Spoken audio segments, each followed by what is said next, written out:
खुलुमबाय बे समाव बडलेण्ड इंखं टेलिभिजननि स्टुडिअआव आं निहा ब्रह्म दिनैनि गाहाय रादाबफोराव दङ।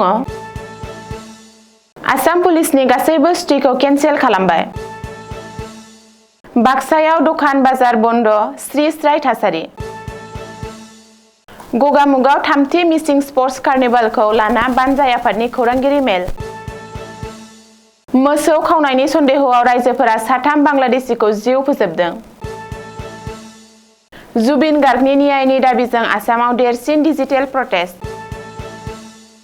सिंगापुराव थांगोन आसाम पुलिसनि टीम। दानिया फैदो आबुं रादाबाव।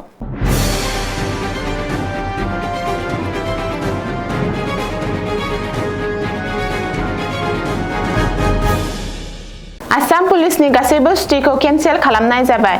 आसाम पुलिसनि गाहाय मावख'निफ्राय गांसे फोसावथाय जारि खालामनानै पुलिसनि गासैबो केन्सेल खालामनाय बाथ्राखौ फोसावदों। बाक्सा जिल्लायाव बावैसो जानाय आयेन आब्रुथिनि जाथायनि उनावनो पुलिस गाहाय मावख'आ गासैबो पुलिसनि सुटिफोरखौ केन्सेल खालामनानै होयो। मख'नो गोनांदि जुबिन गार्गनि सोमोनांथावै जिउ गोमानाय जाथायाव मुं सिखारनाय श्यामकानु महन्त, सिद्धार्थ शर्मा साबा दायनिगिरिफोरखौ बाक्सा जिल्ला बिजिरसालियाव लाबोनायखौ लाना सोमजिनाय हिंसायारि जाथाय आरो आयेन आब्रुथिखौ नोजोर होना सिगाङावनो गनायथि होजानाय गासैबो केजुवेल लिभ, स्टेशन लिभखौ केन्सेल खालामनानै होयो। देहायारि इमारजेन्सि सिबिथायनि अनगायै गासैबो सुटिखौनो केन्सेल खालामनाय जादों। बाक्सा जिल्लायाव दिनै जेरैथिंबो स्रि स्राय आरो हास्रि हुस्रि थासारि। दखान गला आरो बाजार बन्द। मख'नो गोनांदि बुधबारखालि बाक्सा जिल्ला जोबथेसालियाव श्यामकानु महन्त, सिद्धार्थ शर्मा, सन्दीपन गार्ग आरो जुबिननि गुबुन सानै पिएसअखौ लाबोनायनि उनाव हिंसायारि थासारि सोमजिदों। जुबिननि खुद्रिखांनाय अनसायगिरिफोरा पुलिस बिफाननि सायाव अन्थाइ खुबैना गाग्लोबो। बेल' नङा, खौरांगिरिफोरजों लोगोसे पुलिसनि गारिखौबो अर लगायना होयो। बे जाथायनि उनावनो गासै बाक्सा जिल्लायाव इन्टारनेट बन्द खालामनाय जायो आरो बिएनएसनि सिङाव कार्फ्यु जारि खालामनाय जायो। बेजों लोगोसे जिल्ला जोबथेसालिनि 500 मिटार जानथायाव सरासनस्रा सुबुंफोरनि हाबनायखौ होबथानाय जादों। दिनै फुंनिफ्राय जोबथेसालिनि हाबग्रा गाहाय लामाखौ इमारजेन्सि सिबिथायनि अनगायै गासैनिबो थाखाय बन्द खालामनाय जादों। रिपर्ट बादिब्ला बे समाव बाक्सायाव रेपिड एक्शन फर्सआ गोख्रै बेंनानै लादों। बेफोर गासैबो जाथायखौ खौरां लाफैदों डिजिपि हारमित सिंहआ। मख'नो गोनांदि दासिमबो बाक्सानि खना खनला दुंहाव थासारि सोमजिगासिनो दं। खुंथायनि बिथिंनिफ्राय फोरमायनाय बादिब्ला बुधबारखालिनि हिंसायारि जाथायाव सा 35 सुबुंफोरा जखम जादोंमोन। गगामुगाव थामथि मिसिं स्पर्ट्स कार्निभालखौ लाना बानजाय आफादनि खौरांगिरि मेल। टिएमपिकेजों खुंजानो गोनां आरो एमएसि खुंथायनि मददजों थामथि मिसिं स्पर्ट्स कार्निभालआ गगामुगाव अक्ट'बर दाननि 23 खालारनिफ्राय 26 खालारसिम जागोन। बानजाय आफादा खौरांगिरि मेलनि गेजेरजों बुङो दि 3000 गेलेगिरिफोरा बाहागो लाफैगोन आरो 2 कौटि बाजेटजों खुंनाय जागोन होनना खौरांगिरि मेलनि गेजेरजों फोरमायो। भारत बांलादेश सिमायाव थागिरि राइजोफोरनि हानजायारि गाग्लोबनायाव साथाम बांलादेशीनि जिउ खहा। मोसौ खावनायनि सन्देह खालामनानै राइजोफोरा बुग्लि बुग्लि जिउ फोजोबदों साथाम बांलादेशी नोगोरारिखौ। नसुं राइजो त्रिपुरानि खवाई जिल्लायाव जादों बे जाथाया। रिपर्ट बादिब्ला बांलादेशनि नोगोरारिफोरा हादरनां सिमा बारनानै मोसौ खावनो फैदोंमोन, नाथाय राइजोफोरजों हमजायो आरो हानजायारि गाग्लोबनायाव जिउ गोमायो।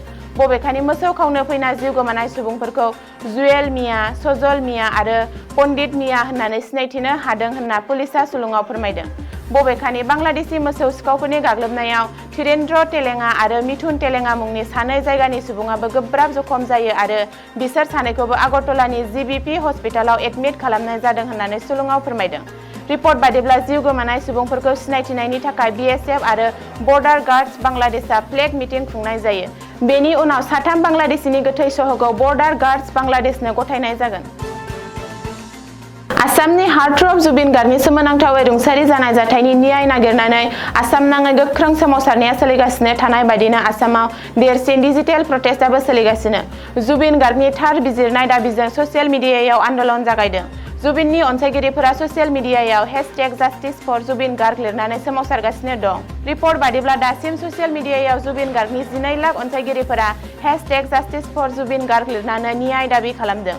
जुबिन गार्गआ रुंसारि जानायनि उननिफ्रायनो डिजिटेल सोमावसारनाया जागायजेन्दोंमोनब्लाबो बे साननैआव बे सोमावसारनाया गोख्रोंसिन जादों। मख'नो गोनांदि जुबिननि बिसि गरिमा साइकिया गार्गआ सनापुरनि मांखरसालियाव थांनानै ससियेल मिडियायाव #जास्टिस फर जुबिन गार्ग लिरनो खावलायदोंमोन। गरिमानि बे खावलायनायनि उनावनो ससियेल मिडियायाव डिजिटेल सोमावसारनाया गोख्रोंसिन जादों। आसाम पुलिसनि मोनसे टीमा सिंगापुराव थांनो बिथांखि लाबाय।